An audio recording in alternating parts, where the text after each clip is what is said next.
Happy 2014 to you all. Hello Aries, this is your astrology forecast for 2014. This also applies if you have an Aries ascendant or an Aries moon.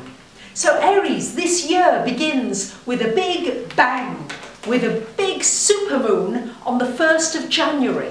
It's in Capricorn, right up here.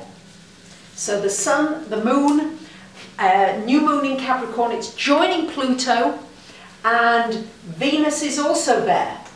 So it's a very powerful moon here, and it's triggering everything to do with your 10th house of career, Aries. It's like this first day of the year is asking you to look at your goals.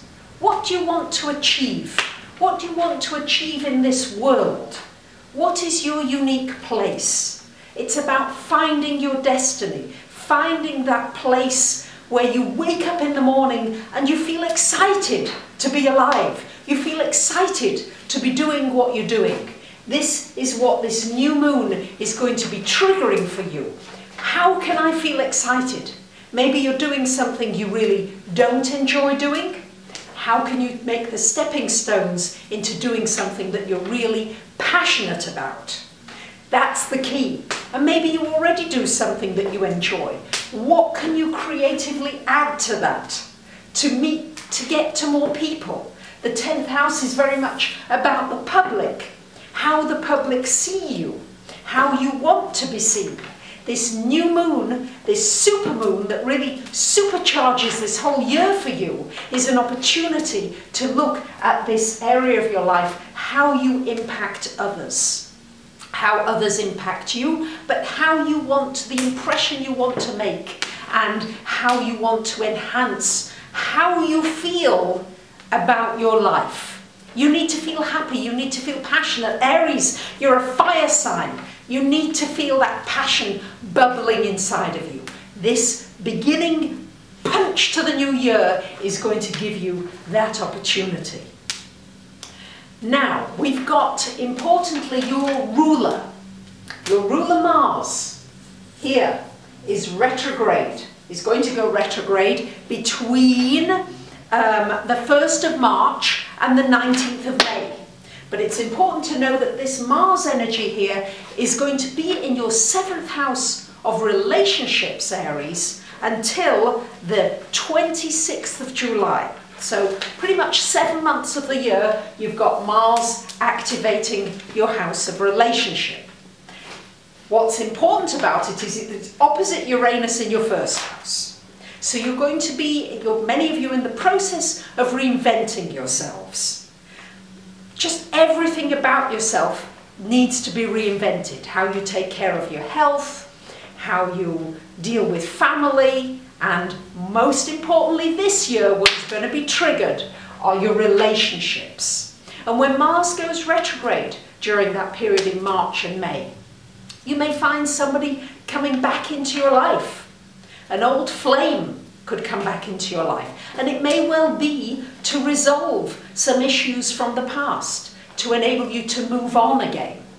The Mars energy will make you want to go after relationships. You may have to watch that you're not too assertive or maybe too desperate to get into a relationship. You may have to temper your energies. And Aries, you are impatient. You want everything yesterday. I know. But this Mars energy here is forcing you to spring clean everything connected with your relationships. It's going to be a powerful first 7 months for you of the year, but it'll also enable you to clear the air, to clear any dead wood out of your life. And it may be that there are blow-ups in relationships. Maybe it needs to happen in order to clear the way for something new and better to come along. And that can mean staying in the same relationship. It doesn't mean changing relationship, although for many of you it may well mean that. But you can stay in the same relationship, clear the air, and move on to a higher vibration and a new level.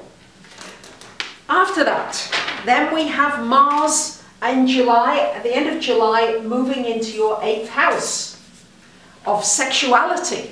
You may explore deeper realms of your sexual energies. It's joining Saturn here in this 8th house, and Saturn is going to be in that 8th house of joint finances for pretty much the whole year. It isn't until December 24th, Christmas Eve, that it actually moves into your 9th house. Talk about that in a little while. So this Mars energy for the last 5 months of, no, it's not the last 5 months of the year. Mars then moves on in July, in August time, to trigger that sexual energy, also triggering maybe some kind of a greater intimacy. You may find you have a greater intimacy with yourself. You find you get insights into how you operate on a deeper level.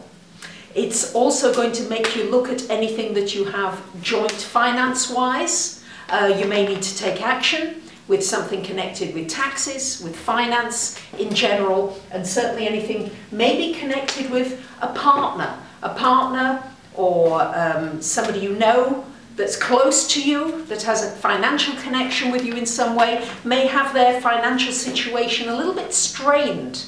And you may be affected by that, and the Mars energy will enable you to push through and take some positive action. Now, we have some powerful eclipses this year. So January is a very powerful month.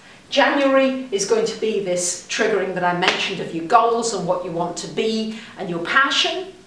And the 7 months of this Mars in the house of relationship, triggering everything connected with relationships.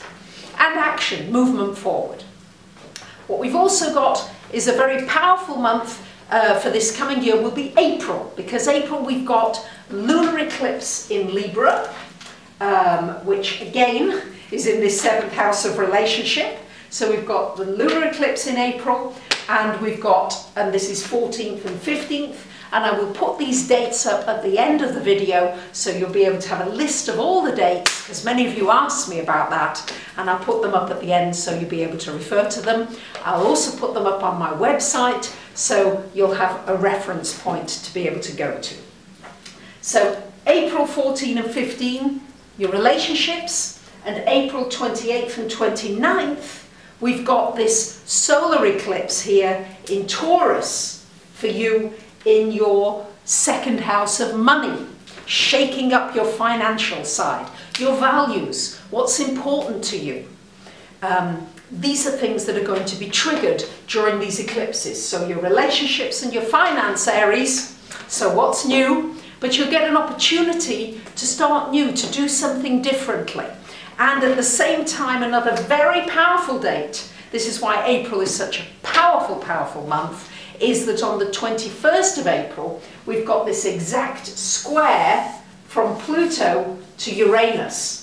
So we've got this exact square going on April the 21st, and at the same time, in your 2nd house of money and your 7th house of relationship, we've got these solar and lunar eclipses. So I'm expecting you to have some amazing ideas coming to you, some intuitions, but you need to act on them, Aries. Be ready to act. Of course, not precipitously because of Mars going retrograde between March and May. Think things through, but be ready to act on your intuitive impulses. They're going to be very strong and very helpful for you. There's a lot to say, much happening this year. Jupiter in your 4th house until the 17th of July. So many of you will be moving, planning to move. Anything connected with home and family, there may be some learning going on, some growth happening for you connected with home and family, and maybe you can learn from a loved one, or maybe about your ancestry. Something about your past will help you to move forward. Then from the 17th of July, Jupiter moves into your 5th house of fun, of play, of children, of enjoying yourself. It's a wonderful time, Aries, for doing anything creative. For those of you in the entertainment business, musicians, creative artists of any kind, this is expansion. It's also a wonderful time for, after the 17th of July, to expand a business, to start a new business, your own business, You may have children, you may birth a new business. This is the house of giving birth, of growing into something. And it should be a very wonderfully creative time for you, Aries. The next big month in 2014 is October. We've got the lunar and solar eclipses, and the lunar eclipse is going to be in your sign, in your first house, on October 8th. Powerful time. The lunar eclipse and its solar eclipse is going to be in Scorpio in your 8th house. So these eclipses. So we've got the lunar eclipse on October 8th, transforming you again, more changes inside and outside. You may find that you do something very differently. Think outside the box. This Uranus in your sign should really give you the opportunity to solve problems. You may be solving your own problems, you may be solving other people's problems, because we've also got the solar eclipse happening in your 8th house. So during this year, and that is on October 23rd, so powerful set of eclipses here, your first house and your 8th house with these eclipses happening in October. So you and joint finances and anything connected with taxation, with insurance, with banks, with mortgages, might be an opportunity to pay down a debt. You might have a gift from somebody helping you, maybe an inheritance, something helping you there. And as I said, Saturn is in your 8th house all year, making you ground yourself financially. I would be careful about getting into partnerships, any kind of joint ventures I'd be a little bit careful about. And if you do get into joint ventures, then make sure you really know the person and know that you can trust the person or people that you're getting involved with. Finally, on December the 15th, we've got this final exact square between Uranus and Pluto happening again. So all year we've got this vibration, particularly for the first 7 months of the year. We've got this grand cross happening for you, Aries. Always in the back of your mind, you're going to be thinking about yourself, your needs in relationships, and powerful changes in your relationships so that you can feel more emotionally fulfilled, that you're not feeling lonely, that you're not feeling isolated, that you feel as though you're really connecting. And of course, the feeling of home and this 10th house pushing you to out of your comfort zone, to achieving more, to going for more, and for really focusing on what you enjoy. There you have it, Aries. It's a powerful, powerful new year. I wish you every success and happiness. If you'd like me to look at your chart individually, I'd be delighted to hear from you. Thank you for subscribing, for liking, for sharing. I greatly appreciate it. It's going to be an exciting year, Aries. Enjoy.